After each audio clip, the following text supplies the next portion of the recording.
नमस्कार, मैं रवीश कुमार। तो आप मंगलयान को भूल किसी और अभियान में तो लग गए, या याद भी है कि हिंदुस्तान को अपनी इस कामयाबी पर जश्न मनाना है। गणेश जी के प्लास्टिक सर्जरी वाले बयान पर गौरव करने वाले भूल गए मंगलयान की जुगाड़ सर्जरी भी विज्ञान के लिए किसी मिथक से कम नहीं है। यकीन नहीं होता कि 15 महीने और इतने कम खर्चे में यह अभियान कामयाब हुआ है।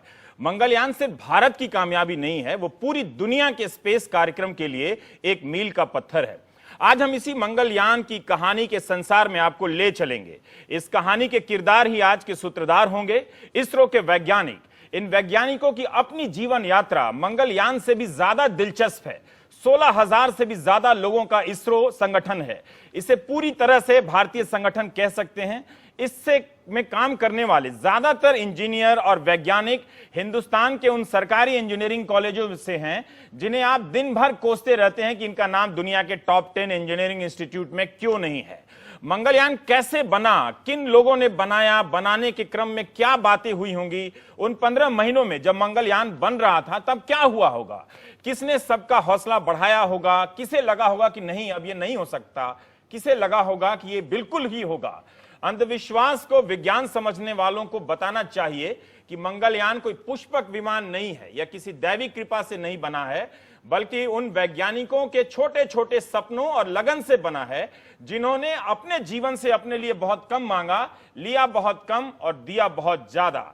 तो आज आप इन वैज्ञानिकों का ऐसा स्वागत कीजिए यहां पर तालियों की गड़गड़ाहट से। जब तक मैं इनका परिचय बताता रहूं, तालियां कम नहीं पड़नी चाहिए, ताकि हमारे दर्शकों को लगे कि एनडीटीवी इंडिया के स्टूडियो में जो लोग हैं उन्होंने आज दिल खोल के, तालियां फिर धीमी पड़ गई, उनका स्वागत किया है। तो तालियां बजाते रहिएगा जब तक मैं कहूंगा। हमारे साथ साइंस सेनेटर पल्लव बागला, डॉक्टर के राधाकृष्णन, इसरो के चेयरमैन, आप इस अभियान के नेता, M Anna Durai, programme director Mangalyaan, S Arunan, project director Mangalyaan, B Keshava Raju, mission director Mangalyaan, Anil Bhardwaj, आप हैं direct space physical lab, Vikram Sarabhai space centre से, सौम्या सरकार, तालियां फिर धीमी पड़ गई, associate project director Mangalyaan space centre, Ritu Karidhal ji हैं, ऑपरेशन डायरेक्टर हैं मंगलयान की। और ये हम चूंकि नकली मंगलयान के सतह पर हैं, लेकिन हम चाहते हैं कि एक खास मौका है, तो इसलिए हमारी टीम ने बहुत मेहनत से तैयारी की है। डॉक्टर के राधाकृष्णन जी, मैं तो विज्ञान से भागते भागते पत्रकार बन गया था। मुझे बिल्कुल अंदाजा नहीं था कि मैं आप लोगों के बीच एक दिन फंस जाऊंगा और मुझे विज्ञान की बातें करनी पड़ेगी। इसलिए मैं समाज की बातें करूंगा और पल्लव साहब विज्ञान की बातें करेंगे। सचमुच मैं इस देश के उन लाखों कमजोर विद्यार्थियों में से एक हूं और यहाँ पर उनका प्रतिनिधित्व करता हूँ, रिप्रेजेंट करता हूँ, जो कभी मैथ्स में फेल हो जाने के डर से उनके पेट में दर्द होने लगता था, जो लगता था कि साइंस के एग्ज़ाम के समय शहर में बाढ़ क्यों नहीं आई है, एग्जामिनेशन कैंसिल क्यों नहीं हो जा रहा है, या मुझे जॉन्डिस क्यों नहीं हुआ है। तो मैं उन सारे कमज़ोर विद्यार्थियों की तरफ से आपका विशेष स्वागत करता हूँ और मुझे फेल मत कीजिएगा। मैंने आपके बारे में पढ़ा कि आप कथकली बहुत अच्छा करते हैं। एक आसान सा सवाल है कि इतना बड़ा कार्यक्रम चलाने के लिए, मंगलयान के लिए, आप कथकली कब कर लेते थे और साइंस कब कर लेते थे? कथकली और क्लासिकल म्यूज़िक हम करते हैं। और इसका फ़ायदा ऐसा है, हाँ, कि हमारे काम में बहुत स्ट्रेस आएगा। कोई स्पेस मिशन में बहुत टेंशन होगा, ये सक्सेस होगा या फेलियर होगा। ये बहुत कॉम्प्लेक्स टेक्नोलॉजी है, बहुत सारा सिस्टम मिलके काम करना है। वो इसका लक्ष्य हमारे साथ है, हम सब साथियों से मिलके ये काम करते हैं। इसके बीच में थोड़ा स्ट्रेस रिलीव कर सकते तो, कंसंट्रेशन मिला तो बहुत अच्छा होगा। सो परस्पर पूर्वदायक है। दोनों आपको हेल्प करता है। सर, मैं एक बात जानना चाहता हूँ, और आज मुझे सही में आपको सर कहते हुए खुशी हो रही है। ऐसा लग रहा है कि कोई टीचर बैठे हैं और मुझे उम्मीद है कि हमारे दर्शकों को भी बहुत हौसला मिलेगा आपकी बातों को सुनकर, और वो ये समझ सकेंगे कि विज्ञान की पढ़ाई मतलब कमज़ोर दिल वाले भी मेरी तरह छात्र कर सकते हैं। मंगलयान की योजना कैसे बनी?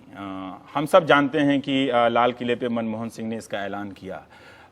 चंद्रयान जब छोड़ा जा रहा था तो मैं वहाँ पर था, और विदेशों से ऐसे भयंकर भयंकर पत्रकार आए जो सिर्फ स्पेस टेक्नोलॉजी कवर करते थे। उन सब के चेहरे पे मैंने देखा था कि एक शक था कि हिंदुस्तान नहीं कर पाएगा। वो बहुत ही रिलैक्स घूम रहे थे कि अच्छा कुछ रॉकेट छूटेगा फिर वापस कहीं गिर जाएगा और नहीं पहुंचेगा। जब वो कामयाबी से उड़ा तो मैंने उनके चेहरे पे वो भाव देखा था कि वो लगा कि वो विश्वास नहीं कर पा रहे हैं कि हिंदुस्तान ने ये किया। मंगलयान का जो प्लानिंग है वो कब आप लोगों के दिमाग में आया और कैसे आप लोगों ने सरकार तक वो बात पहुंचाई कि हम ये बनाना चाहते हैं? पहले मैं ये कहना चाहता हूँ, भारत में बहिराकाश गवेषणा का विशिष्टता ऐसा है, यह समाज कल्याण के लिए कैसा उपयुक्त करें। अच्छा, पहला ये है। इसके लिए उपग्रह चाहिए और विक्षेपण के लिए रॉकेट चाहिए, ये हम करते थे। ठीक है। 6 साल पहले हमने चंद्रयान का काम किया, अच्छी तरह किया। वो एक नया डायरेक्शन था हमारे साथ। 4 साल पहले हमने सोचा इसके आगे क्या करेंगे। हमारे PSLV का उपयोग से मंगल के और एक उपग्रह भेज सकते हैं, इसका पढ़ाई हुआ और हमने हमारे साथियों से कहा 2013 नवंबर में एक अपॉर्चुनिटी आएगा। सन, मार्स और अर्थ का एक ज्योमेट्री है वो आएगा। अच्छा, वो समय में करना है, नहीं तो 26 मंथ्स के बाद भी कर सकते। इसलिए हमने ये सब साथियों से कहा है क्या उपग्रह बना सकते हैं। उन्होंने कहा बनाएंगे और हमारा PSLV रॉकेट है वो उसका उपयोग करेंगे। कैसा उपयोग करेंगे? छोटा रॉकेट है, लेकिन हमने ऐसा किया एक अर्थ के एक ऑर्बिट में लेके चले गया। उधर से मिनिमम एनर्जी ट्रांसफर के लिए कोई दिशा में रखना है उधर रखा, और वो उपग्रह में प्रोपल्शन है, प्रोपेलेंट है, एक छोटा रॉकेट है, उसका उपयोग करके हमने बहुत ऊपर लाया 3 हफ्ते में। और उधर से हमने शुरू किया मंगल के ओर की दूर यात्रा। वो 300 डेज का ट्रैवल था, ये हम किया। इसका फल आपने देखा सितंबर 24 तारीख को। इसका कैप्टन से ये सब लोग मैं आप सब की कहानियां पल्लव की किताब में पढ़ रहा था, तो अब मुझे बहुत कुछ मालूम है। मैं तैयारी करके लाया हूँ, रीचिंग फॉर द स्टार्स। एक सिंपल सवाल, पल्लव ने जब मुझे कहा कि इनके हाथ की निशानी है उस उपग्रह पे जो सोने की परत से जो ढका हुआ लगता है, तो इन्होंने कहा कि अगर जोर से दबा दो तो ये इतना नाजुक होता है सैटेलाइट कि ये खराब हो सकता है। मुझे बहुत हैरानी हुई कि जो एक कार की साइज का है, हाथी की साइज का है, वो इतना नाजुक कैसे होता होगा। एक और दूसरा, आप लोग भी वो डॉक्टर की तरह वो सफेद एप्रन और वो सब क्यों पहनते हैं? ये स्पेस में एक एनवायरनमेंट है। ओके, वो एनवायरनमेंट में थर्मल प्रोटेक्शन के लिए हम उपयोग करते हैं वो येलो चीज। ओके, येलो कवर डालते हैं। ऐसा है, इसका इंस्ट्रूमेंट्स वो थोड़ा हीट जनरेट करेगा। और एक तरह हमारा सन है और दूसरा तरह वो नहीं है। वो टेम्परेचर डिफरेंस कैसा मैनेज करेगा, इसके लिए व्यवस्था उसमें रखा है। और डस्ट हुआ तो उसमें मूविंग पार्ट्स है, वो नहीं चलेगा। इसलिए वो क्लीन रूम में ये सब काम करते हैं। इसलिए एक डॉक्टर के तरफ ड्रेस लेके विशिष्टता से करना है। जी पल्लव, आपने जब छुआ तो आपको पहले बताइएगा हमारी याद आई थी कि नहीं आई थी? रवीश, तुम्हारी याद तो हरदम रहती है, रवीश की रिपोर्ट का तो जवाब ही नहीं है। मैं ये जानना चाहता हूं कि अभी डॉक्टर राधाकृष्णन ने कहा कि काफी तनावपूर्ण माहौल होता है और उसमें संगीत या जैसे कि अन्नादुरई साहब जेम्स बॉन्ड की फिल्में बिना टिकट के देखते होंगे। अरुणन साहब नहीं, आप टिकट कटा के देखते होंगे। सचमुच इतना तनाव होता है क्या? मैं आप वैज्ञानिकों को देख रहा हूं तो इन्हें लगता है कि इन्हें कोई तनाव छू नहीं सकता है। इतने शांत गंभीर किस्म के जीवन में सुलझे हुए प्रतीत होते हैं। नहीं, देखिए, मैंने इसरो को बहुत करीब से देखा है और इनके क्लीन रूम में भी गया हूं। जहां पे सैटेलाइट बन रहा था वहां सैटेलाइट मंगलयान बनने के पहले भी गया हूं। हाँ। फिर सैटेलाइट जब रॉकेट पर रख के छोड़ा जाता है तब भी मैं मिशन कंट्रोल सेंटर में गया हूं। मैंने टेंशन नहीं देखा कभी। एक बहुत ही शांत स्वभाव होता है और अपने काम करने में जो लगन होती है वो देखने वाली बात है। और पहली बार मंगलयान जब अपनी कक्षा में पहुंचा 24 सितंबर को, मैंने बहुत मिशन कवर किए हैं इसरो के। पहली बार मैंने इसरो के वैज्ञानिकों को इतना सेलिब्रेशन करते देखा। मैं डिफेंस रिसर्च और डेवलपमेंट ऑर्गेनाइजेशन की जब मिसाइल छोड़े जाते हैं उसके सक्सेस पे जाता हूं तो वहां तो वो नाचते हैं, गाते हैं, केक काटते हैं, बड़ा जश्न मनाते हैं। हाँ। इसरो वाले बड़े सधे हुए लोग हैं, वो बड़े सज्जनता से अपना काम शालीनता से करते हैं। और फिर लेकिन बाद उस दिन में वो जश्न मना रहे उस दिन मैंने जो जश्न देखा मिशन कंट्रोल सेंटर बैंगलोर में, वो जश्न मैंने आज तक नहीं देखा।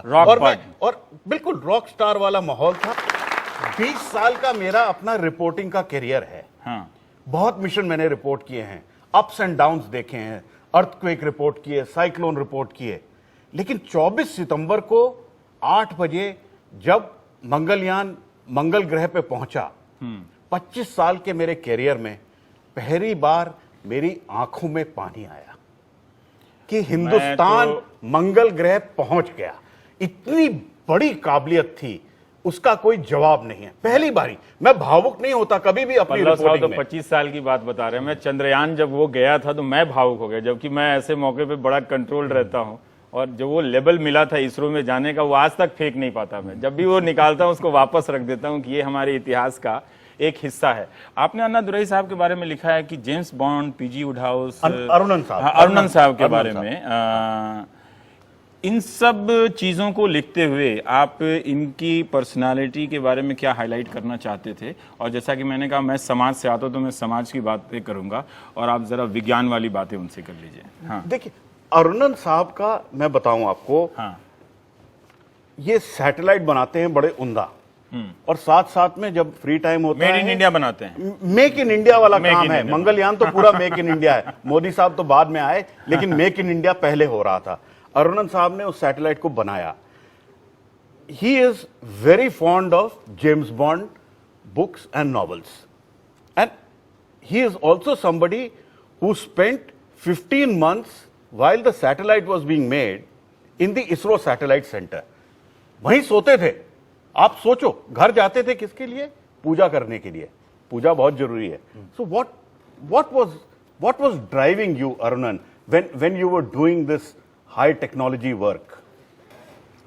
Basically, as you know, this work is not a conventional satellite work. It calls for a real innovation and creativity in getting things done, getting things tested to the specific requirement of this mission.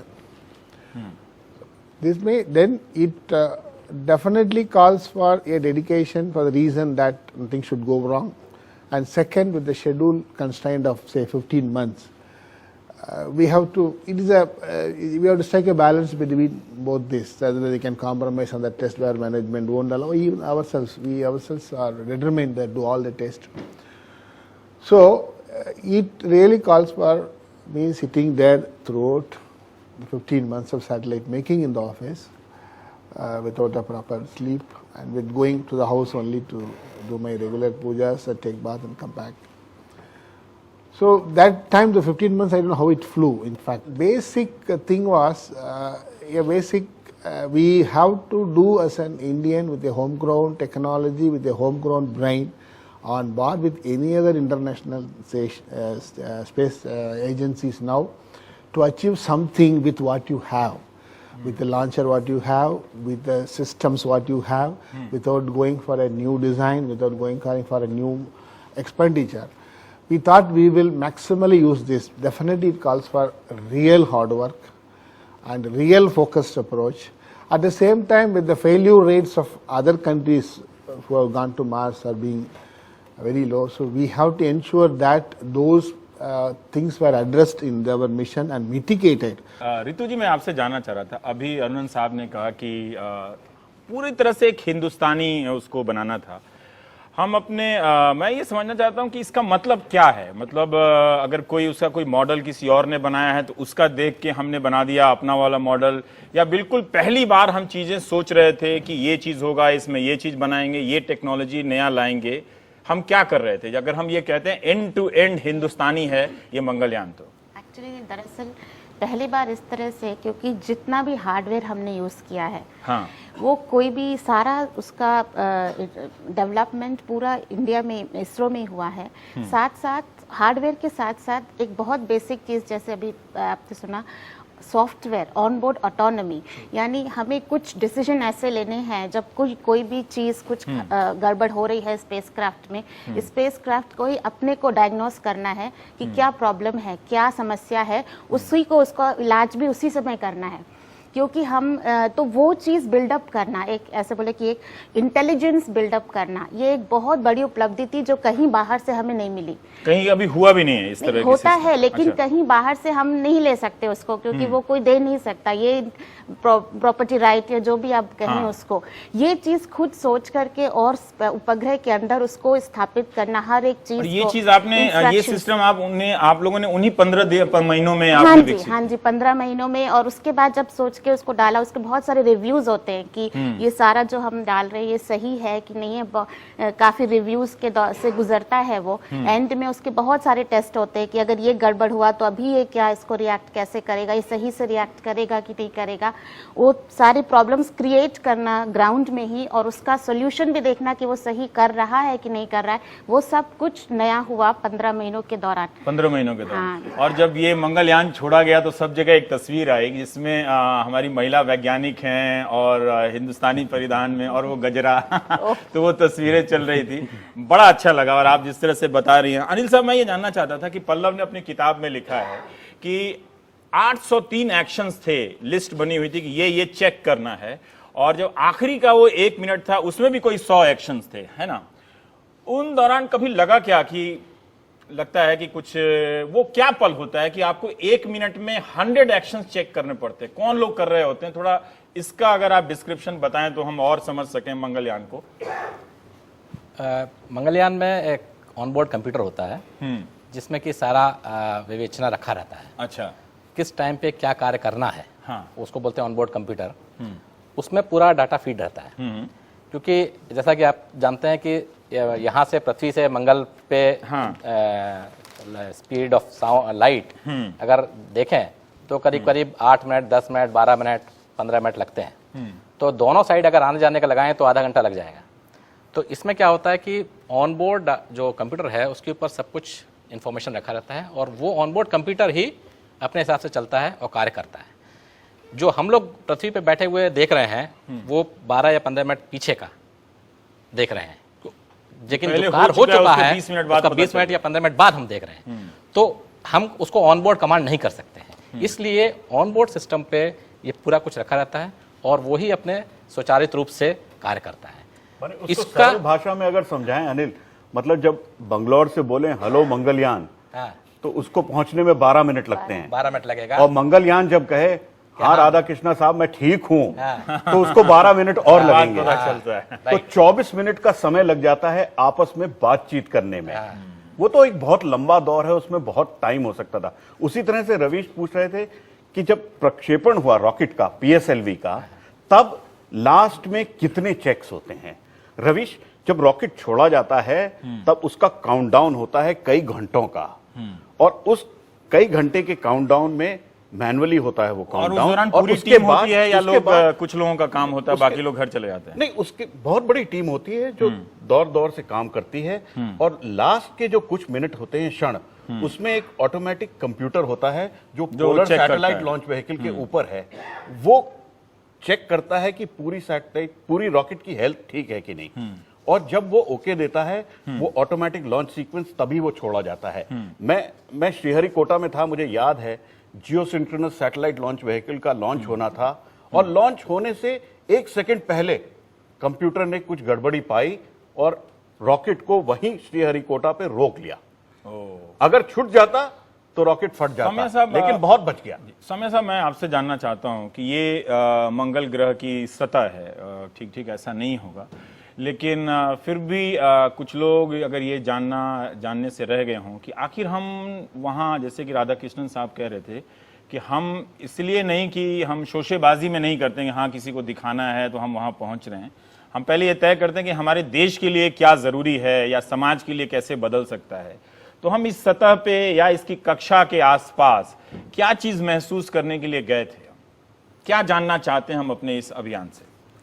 पहली बात यह है कि जैसा कि आपको पता है कि मंगल ग्रह हमारा पड़ोसी है, तो पड़ोसियों के बारे में हमारे अंदर में एक नैसर्गिक एक्चुअली दिलचस्पी होती है। हम हमेशा जानने की कोशिश करते हैं कि हमारे पड़ोसी के घर में क्या चल रहा है। तो कुछ इस तरह की बात है। मंगल के बारे में भी एक्चुअली बहुत सारे मिशंस पहले भी गए हैं, उन्होंने जानकारियां इकट्ठा भी की हैं, लेकिन अभी भी बहुत कुछ एक्चुअली मंगल के बारे में जाना बाकी है।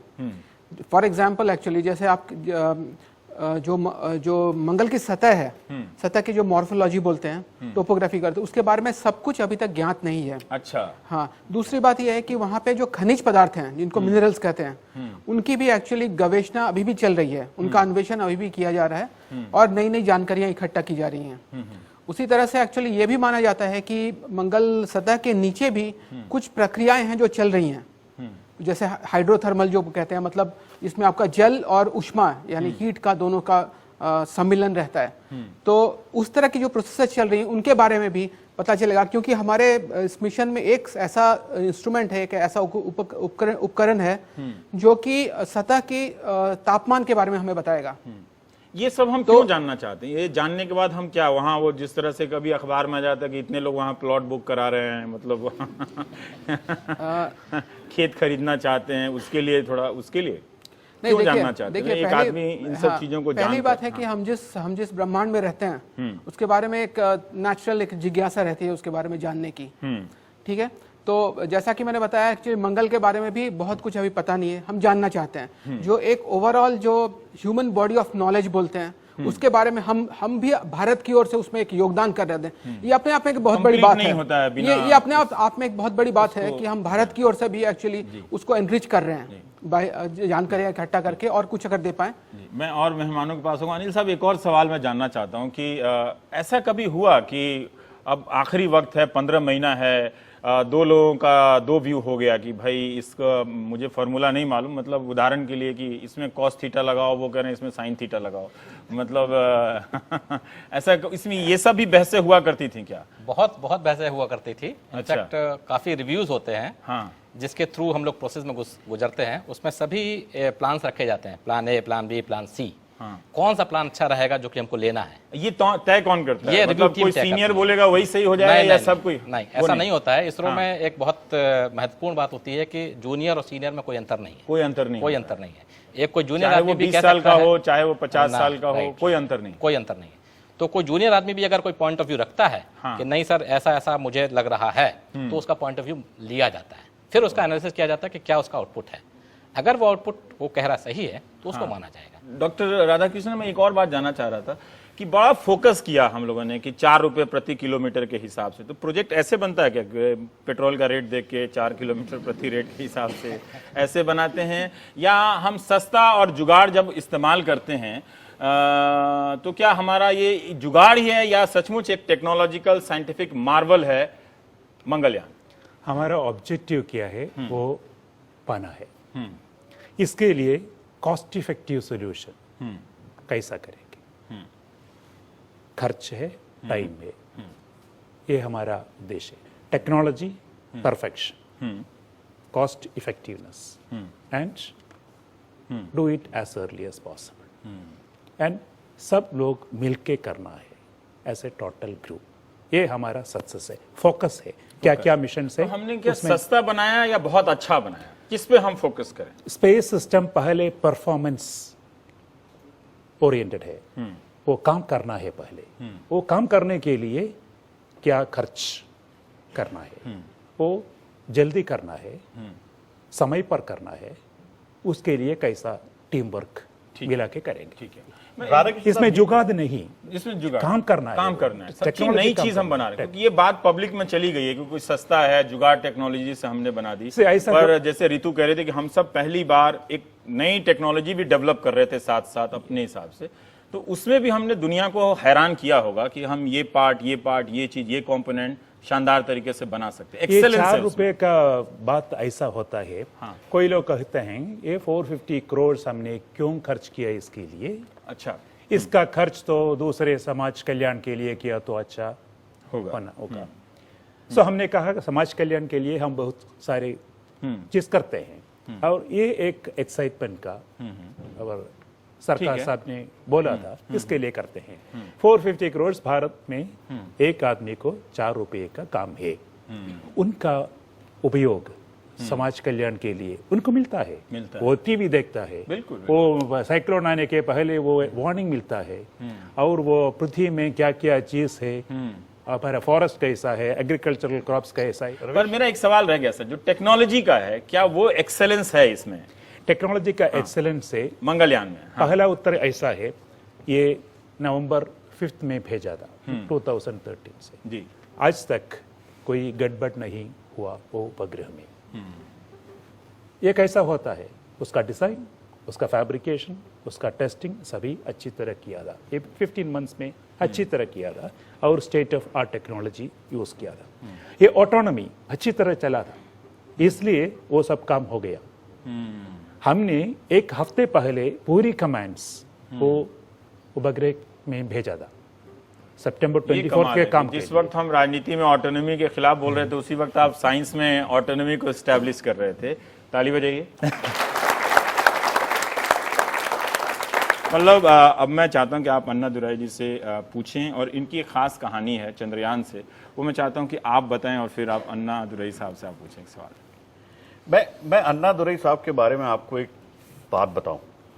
ये चंद्रयान से लेके मंगलयान तक जुड़े हैं, और अब आगे हिंदुस्तान दोबारा चांद पे जा रहा है, चंद्रयान 2 पे, उससे भी जुड़ेंगे, और कौन कौन से मिशन से जुड़ेंगे मुझे नहीं पता है।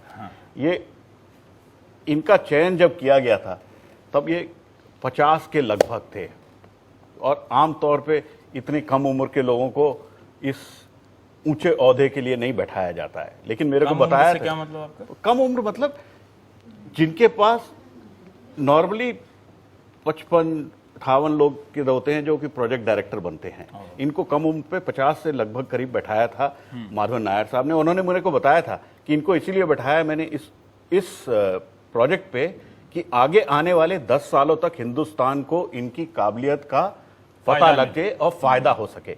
अब इनकी एक खास बात है, ये आप लोग जान के हैरान होंगे, छोटे इंजीनियरिंग कॉलेज से पढ़े हैं कोयंबटूर में, और एमटेक करने तक सरकार ने कोयंबटूर नहीं छोड़ा था कभी। आप सोचिए, कोयंबटूर में ही रहे, और हिंदुस्तान को कहां ले गए? चांद पे ले गए, और उसके बाद मंगल ग्रह पे ले गए। और एक बात मैं एक बात और बताऊं आपको इनकी खास, ये अपने गांव के लिए एक चेंज एजेंट बन गए हैं। 2009 में चंद्रयान ने एक बड़ी उम्दा डिस्कवरी की थी, चांद पे पानी की खोज पहली बारी की थी। अमेरिकन 1969 में पहुंचे, उन्होंने वहां के पत्थरों को भी लात मारी, पत्थर भी उठाए, वापस धरती पे भी लाए, लेकिन पानी नहीं मिला। वो अपना वाटर बोतल साथ लेके गए। ये चंद्रयान ने ही वहां पे पानी ढूंढा। इनका जो गांव है उसमें पूरी पानी की व्यवस्था नहीं थी। ये चंद्रयान जब बनाया इन्होंने, वो चेंज एजेंट बने, और 2013 में इनके गांव में पहली बारी पानी सही तरीके से मिला। चांद पे पानी पहले ढूंढा, धरती पे गांव में पानी बाद में। क्या बात है।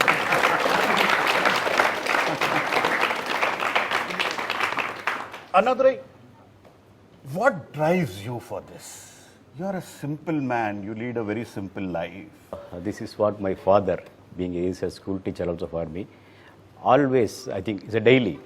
You think you should aim for something little better than what you have done yesterday. I think that's always you go for little better. I think that is the one which brought me all the way from Kodavati to here. I think when I'm coming here, I think this is the nation has given me a lot. It is basically another gratitude, how we can give back. Whatever Chandrayaan has given me, whatever Mangalyaan is giving me, I'm trying to feed back to my own way, keeping other people together, and again that same word of little better than what you are yesterday. जो कल आप थे उससे आज आपको बेहतर होना है। आप दुनिया मत देखिए, शायद आप में से कोई, मुझे नहीं लगता कि आप वो बाहर के देशों में जो भयंकर भयंकर यूनिवर्सिटी होते हैं वहाँ से नहीं है आप लोग में से कोई भी। ऋतु, मैं ये जानना चाहता था कि मुझे नहीं मालूम कि आप किस यूनिवर्सिटी से हैं। मैं जब पल्लव की किताब से सबकी प्रोफाइल देख रहा था तो हम जिन इंजीनियरिंग कॉलेज को अक्सर आजकल, मतलब आजकल के दौर में हम बहुत कम निगाह से देखते हैं, आप सब की, ज़्यादातर इंजीनियरों की पैदाइश वहीं से है। क्या उन इंजीनियरिंग कॉलेज ने भी आपके जीवन में एक साइंटिस्ट और साइंटिफिक टेम्पर लाने में, वैज्ञानिक सोच लाने में कंट्रीब्यूट किया था? एक्चुअली जहाँ से हम अपनी पढ़ाई करते हैं, जहाँ उसका रोल हमारे जीवन में बहुत ज़्यादा होता है। तो जहाँ से मैंने पास आउट किया लखनऊ यूनिवर्सिटी से, वहाँ के डिपार्टमेंट ऑफ फिज़िक्स, तो वहाँ के जो लेक्चरर्स थे, जिस तरह से वो हमें सिखाते थे या जिस तरह से हमें पढ़ाते थे, वो हमारे लिए वो फिज़िक्स का जो एक फीलिंग उन्होंने डेवलप कराया, वो मुझे लगा कि नहीं, पहले मुझे इस फील्ड में ज़रूर कुछ करना है। तो जिस विद्यालय या जिस यूनिवर्सिटी में आप पढ़ते हैं उसका एक बहुत बड़ा रोल होता है। साथ ही साथ में ये जरूरी होता है कि हम अपनी लगन भी दिखाएं, अपनी लगन के साथ। लखनऊ यूनिवर्सिटी के आपके फिजिक्स के टीचर, हाँ, अक्सर हमें लगता है कि वहाँ सब कुछ चौपट हो गया है, उन मीडिया के विमर्शों में देखते हैं, पर आपके टीचर, मैं चाहता हूँ कि आप उन शिक्षकों के लिए एक जरूर ताली बजाएं। बहुत शांत, ऐसा लग रहा है केशव राजू साहब सोच रहे हैं कि ना ही कोई पूछे तो मैं चुपचाप निकल जाऊं, पर आप चुपचाप मत जाने दीजिए इनको। हाँ। केशव राजू साहब के बारे में क्या बताऊं मैं। हाँ। 10 महीने की जो जर्नी थी मंगलयान की, हाँ, उसकी सारी निगरानी का काम जो था वो केशव राजू साहब के पास था। और अंत 24 सितंबर को जब मंगलयान अपने मंगल ग्रह पे पहुंचा तो वो एक फोन कॉल करना था जो राधा कृष्ण साहब के पास जाना था। वो फोन कॉल केशव राजू साहब ने करना था बताने के लिए कि वो मंगल ग्रह पहुंच गया। 12 मिनट की देरी थी, पहुंच गया था पहले ही, पता नहीं था साहब को भी कि वहां पहुंच गया। वो पहुंच गया, जब खबर आई तो एक फोन करना था, वो केशव राजू साहब ने किया। उसके बाद की तो आपने तस्वीरें देखी थी, नरेंद्र मोदी साहब पूरे वक्त ताली बजाते हुए नीचे गए, सारे लोगों से सबसे पहली खबर इन्हीं के पास पहुंची। सबसे पहली न्यूज आपके पास। हाँ? सबसे पहली खबर केशव राजू साहब के पास कि हिंदुस्तान का मंगलयान मंगल ग्रह पहुंच गया। उसकी पहली खबर केशव राजू साहब के पास पहुंची। और ये अगर कहते नहीं पहुंचा तो फिर कोई दूसरा नहीं था कहने के लिए कि पहुंचा या नहीं पहुंचा। पूछिए कि जब बाकी साथियों को इनको बताना था तो इनके दिमाग में क्या चल रहा था कि अपने घर फोन करके बताऊं बच्चों को या फिर राधा कृष्ण साहब को? Keshav Raju, please tell us what was going in your mind on that September 24th, a little before 8 o'clock, around 8 o'clock in your mind. And were you tense? Were you anxious? Were you excited? You didn't seem any of that on camera when I was seeing you. But what was happening in your mind, sir? Actually, this spacecraft we are following for so many 10 months together. All the time we know its spacecraft behavior. And also we could predict very well what is its position to 1 or 2 kilometers accuracy. Not only that, we also know very well in which direction it is going to move. That we have by different means we could well establish. That way we got the confidence the moment it departed Earth throughout the time by means of the different technologies that we developed during this process. We could predict well, very well. That is finally we got the good satisfaction that it has reached the goal very exactly. Though we specified 50 kilometers as our specification, it reached Mars much better accuracy. Doctor Radhakrishnan, इससे पहले कि हम break में जाएं, जब वो पहुंचने की रात थी उसके पहले आप सब आराम से सो रहे थे, अपने पीजी वुड हाउस पढ़ के, बॉन्ड की फिल्में देख के, कथकली करके कि ठीक है जो होगा सो देखा जाएगा, या टेंशन था कि कहीं ये फेल हुआ तो? ये सितंबर 24 का ऑपरेशन था ना, मार्स ऑर्बिटर इंसर्शन। ये उपग्रह में रखे हुए एक प्रोपल्शन सिस्टम उसको चलाना था।